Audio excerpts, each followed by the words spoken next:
ఇవన్నీ కూడా వాస్తవాలన్నీ కూడా నేను ఇమ్మీడియట్గా కంప్లైంట్ చేయడం జరిగింది. ఇంకా అరగంటలో ఎఫ్ఐఆర్ కూడా వస్తుంది. దీన్ని నేను హై లెవెల్కి తీసుకెళ్తాను, వీళ్ళ సంగతి ఏదో తేలుస్తాను. నేను మాత్రం భయపడేదే ప్రశ్నే లేదు.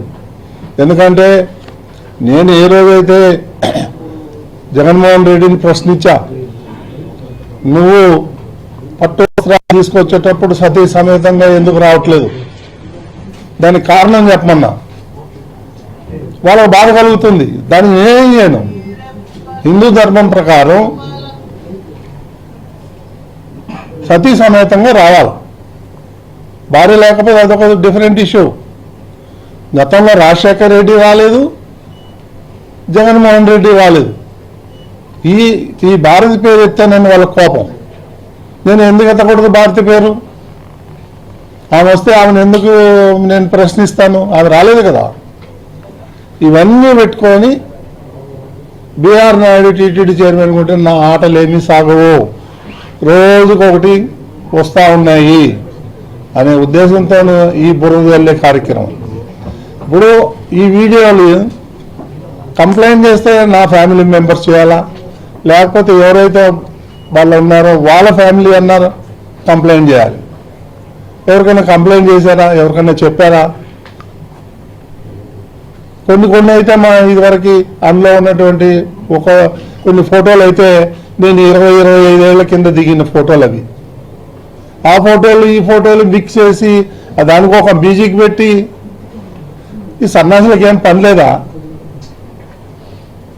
నన్ను వ్యక్తిగతంగా టార్గెట్ చేస్తే నేను మీడియాలో ఉన్నా, నీకు చుక్కలు చూపిస్తాను, నీకు కానీ సుబ్బారెడ్డికి కానీ. కరుణాకర్ రెడ్డి, నువ్వు మద్రాసులో పోయి ఏమేం చేసావో నాకు తెలుసు. వైవి సుబ్బారెడ్డి ఏమేం చేశాడో నాకు తెలుసు. అవన్నీ బయట పెట్టమంటారా? ఇవన్నీ చీప్ పాలిటిక్స్ నా దగ్గర జరగదు. అర్థమైందా? నేను హైదరాబాద్ నడి బొడ్డున నేను ఉండి వ్యాపారం చేస్తున్నా. నేను ఎవరికి భయపడేవాడిని కాదు. ఈ చీప్ పాలిటిక్స్ ఒకటి కాదు, రెండు కాదండి వీళ్ళు చేసిన అరాచకాలు. నువ్వు ఏ ఫైల్ తీసుకున్నా అన్ని దొంగలెక్కడ. ముఖ్యమంత్రి గారు ఆగమన్నారు కాబట్టి నేను ఆగాను ఇన్ని రోజులు. కాబట్టి ఇవన్నీ చీప్ పాలిటిక్స్కి భయపడేది లేదు. నాకు అలాంటి ఉద్దేశాలు లేవు. నేను ఇట్లాంటి పిచ్చి పిచ్చి పనులు చేసేవాడిని కాదు. నాకు అలవాటు లేదు చిన్నప్పటి నుంచి. నా మీద ఇటువంటి లేనిపోని కొన్ని మార్పింగ్ చేసి నా మీద బుర్ర వెళ్తే మాత్రం నేను ఊరుకునేవాడిని కాదు. నేను లీగల్గా ఫైట్ చేస్తాను, వాళ్ళ సంగతి చూస్తాను. నేను ఎవరెవరైతే ఈ ఫార్వర్డింగ్ మెసేజ్లు పెడుతున్నారో, రేపు 1 man కమిషన్ వస్తుంది. రేపు ఈ 1 man కమిషన్ వస్తుంది. దీన్ని డైవర్ట్ చేయాలి. ఈ దొంగలకి డైవర్షన్ పాలిటిక్స్ బాగా వచ్చు. ఎప్పుడు ఏం చేయాలో, ఎలా చేయాలో, డైవర్ట్ ఎట్లా చేయాలో అనేది. ఇది ఒక టాపికా? దీనివల్ల ఎవరికి నష్టం? సమాజానికి ఏమన్నా ఉందా? నేనేమన్నా తప్పు పని చేశానా? ఏమున్నాయి ఆ వీడియోలో చూడండి మీరు. అందులో ఏం తప్పు ఉంది? ఫ్యామిలీ ఫ్రెండ్స్ ఉండరా? కలవరా? పోరా? రారా? నాకు 20 సంవత్సరాల క్రితం ఉన్నటువంటి ఫోటోలు పెట్టి మార్పింగ్ చేస్తారు. ఇవన్నీ నా దగ్గర నడవదు. నేను చెప్తున్నాను, నేను లీగల్గా ఫైట్ చేస్తాను. దేనికైనా సిద్ధంగా ఉన్నాను.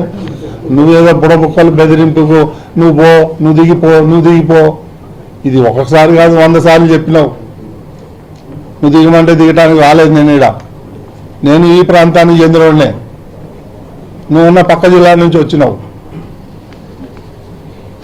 కాబట్టి ఎందుకంటే చెప్పాలంటే చాలా ఉన్నాయి. వాళ్ళు భాగవతం కూడా ఇక నేను ఊరుకునే లేదు. నా దగ్గర కూడా ఇన్వెస్టిగేషన్ జర్నలిజం, నా దగ్గర కూడా సీనియర్ జర్నలిస్టులు ఉన్నారు. ఇలా కథలన్నీ తెలుస్తా నేను.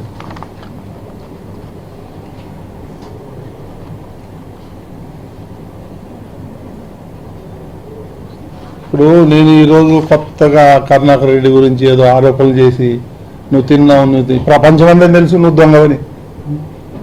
ప్రపంచమంతా జగన్మోహన్ రెడ్డి గజ దొంగని ఈరోజు నేను చెప్పక్కర్లేదు. వేల కోట్ల లక్షల కోట్లు తినేశాడు. ఇవన్నీ డైవర్టెన్స్ పాలిటిక్స్. నా దగ్గరకు వచ్చి నేనేం చేసి నేను చాలా ఆనెస్ట్గా ఉన్నా. నా వల్ల టీటీడీకి ఏమన్నా చిన్న ఒక మచ్చ వచ్చిందా, చిన్న తప్పు ఏమన్నా చేశానా ఒక్కటి చూపించమనండి. ఈ 1 year 2 months 3 monthsలో నేను నిస్వార్థంగా పనిచేస్తున్నాను. నాకు ఎన్నో అవకాశాలు వచ్చినా నేను టీటీడీలోనే వచ్చి ఇక్కడ పనిచేయాలి, కొన్ని రిఫార్మ్ చేయాలనే ఉద్దేశంతో వచ్చాను. కానీ నా పనులన్నీ వదులుకోవచ్చి నేను తిరుపతిలో కూర్చోవాల్సిన అవసరం నాకు లేదు. ఇదేమి బతుకు తెర కూడా కాదు. నా బిజినెస్లో నాకున్నాయి హైదరాబాద్లో. కాబట్టి ఇవన్నీ చీప్ పాలిటిక్స్ మానేసి ఆయన పైన ఆయన చేసుకుంటే మా ఆరోగ్యానికి మంచిది.